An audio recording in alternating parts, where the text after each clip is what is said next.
आप देख रहे हैं न्यूज एक्सेस 24/7 खबरों का केंद्र, सच के साथ हर समय।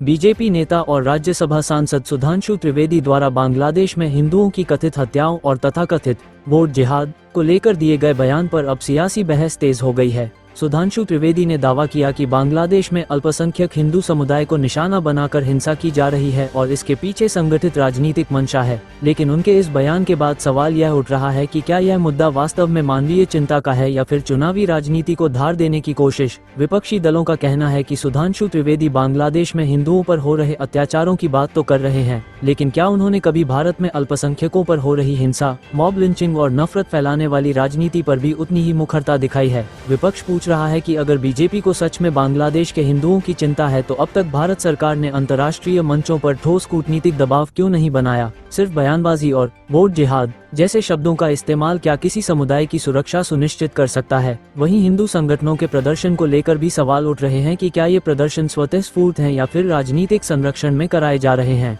विपक्ष का आरोप है कि चुनावी माहौल में धार्मिक भावनाओं को भड़काकर जनता का ध्यान महंगाई, बेरोजगारी और आर्थिक संकट जैसे असली मुद्दों से हटाया जा रहा है। विपक्ष ये भी पूछ रहा है कि क्या बीजेपी नेताओं को विदेशों में हिंदुओं के अधिकार याद आते हैं लेकिन देश के भीतर संविधान और सामाजिक सौहार्द की रक्षा पर चुप्पी साध ली जाती है। इस पूरे विवाद ने एक बार फिर यह बहस छेड़ दी है कि क्या मानवाधिकार का मुद्दा सिर्फ राजनीति का औजार बनकर रह गया है या फिर सरकार वाकई किसी ठोस कार्रवाई की दिशा में आगे बढ़ेगी। फिलहाल सुधांशु त्रिवेदी के बयान ने गंभीर सवालों के साथ सियासी तापमान और ज्यादा बढ़ा दिया है। आइए सुनते हैं सुधांशु जी के विवादित बयान। महत्वपूर्ण नहीं है,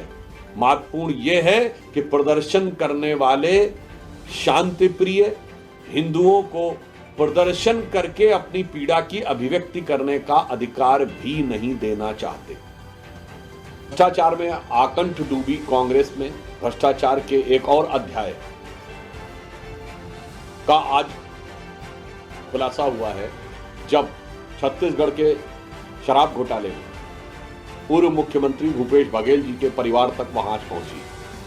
प्राप्त जानकारी के अनुसार उनके पुत्र का नाम आरोप पत्र में स्थापित हुआ। अतः अब कांग्रेस पार्टी को, वैसे तो जब ये गठबंधन में ही थे तो छत्तीसगढ़ चुनाव के दौरान इनके गठबंधन सहयोगी रहे अरविंद केजरीवाल जी ने जाकर भूपेश बघेल जी को देश का सबसे भ्रष्ट मुख्यमंत्री कहा था। ये तो इनके गठबंधन सहयोगी ने कहा था। अब आज इनसे गठबंधन टूट चुका है, परंतु हम पूछना चाहते हैं, भारतीय जनता पार्टी यह जानना चाहती है कांग्रेस पार्टी से कि आपके सहयोगी तो आप पे सिर्फ आरोप लगा रहे थे, अब इस आरोप पत्र के दाखिल होने के बाद क्या यह स्थिति साफ नहीं है कि कांग्रेस की सरकार रहते हुए छत्तीसगढ़ में व्यापक पैमाने पर भ्रष्टाचार हुआ और उसके तार सीधे मुख्यमंत्री कार्यालय और मुख्यमंत्री के परिवार से जुड़े हुए हैं। दूसरा बोले, बांग्लादेश में अल्पसंख्यक समुदाय पर जिस प्रकार से हिंदू संगठन के लोगों के द्वारा किए जा रहे शांतिपूर्ण प्रदर्शन के ऊपर पश्चिम बंगाल की सरकार ने, पश्चिम बंगाल की पुलिस ने बर्बर कार्रवाई की है, हम उसकी घोर निंदा करते हैं और भर्त्सना करते हैं। परंतु इससे एक बात और स्पष्ट हो जाती है कि पश्चिम बंगाल की सरकार अब पूरी तरीके से इरेडिकेशन ऑफ सनातन धर्म के सिद्धांत को तमिलनाडु से लाकर यहां स्थापित कर रही है। पहले बाबरी मस्जिद बनाने की बात करना,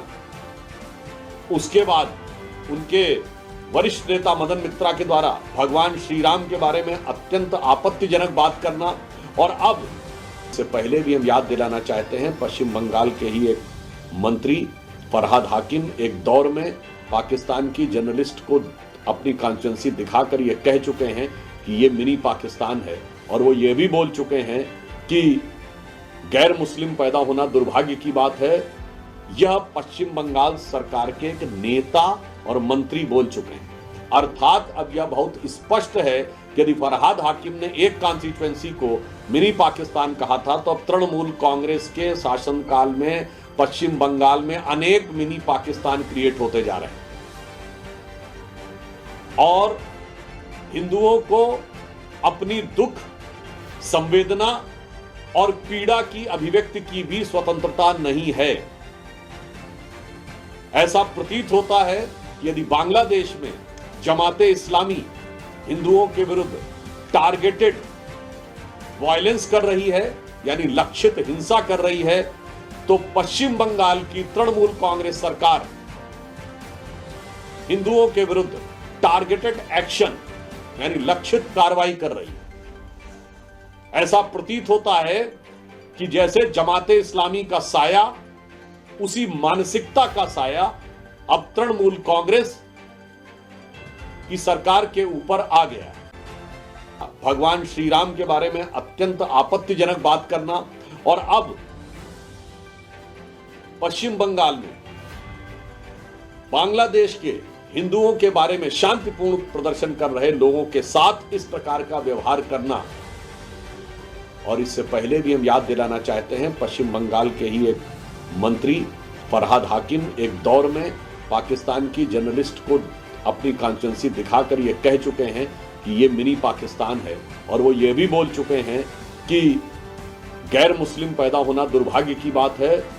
यह पश्चिम बंगाल सरकार के एक नेता और मंत्री बोल चुके हैं।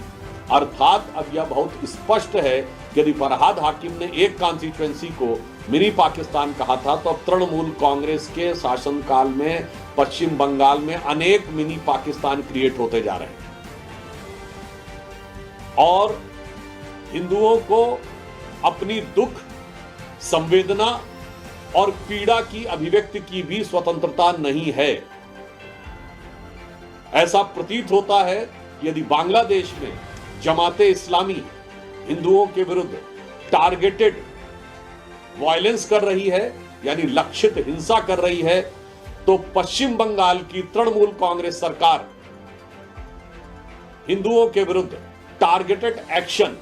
यानी लक्षित कार्रवाई कर रही है। ऐसा प्रतीत होता है कि जैसे जमाते इस्लामी आड़ में हिंदुओं के विरुद्ध टारगेटेड वायलेंस हो रही है, और वो जिस तरीके से हो रही है,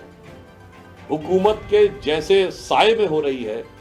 ये ऐसा लगता है कि जैसे कभी डायरेक्ट एक्शन डे होता था, अब टारगेटेड एक्शन डेज हो रहे हैं। आजादी के समय 16 अगस्त 1946 को डायरेक्ट एक्शन डे हुआ था, जिसमें हिंदुओं को टारगेट कर करके मारा गया था। आज की सरकार में ऐसा लग रहा है टारगेटेड एक्शन डेज हो रहे हैं, यानी किसी न किसी दिन, कभी न कभी, किसी न किसी महीने में, किसी न किसी बहाने से हिंदुओं को टारगेट करके प्रताड़ित किया जा रहा है और मारा जा रहा है।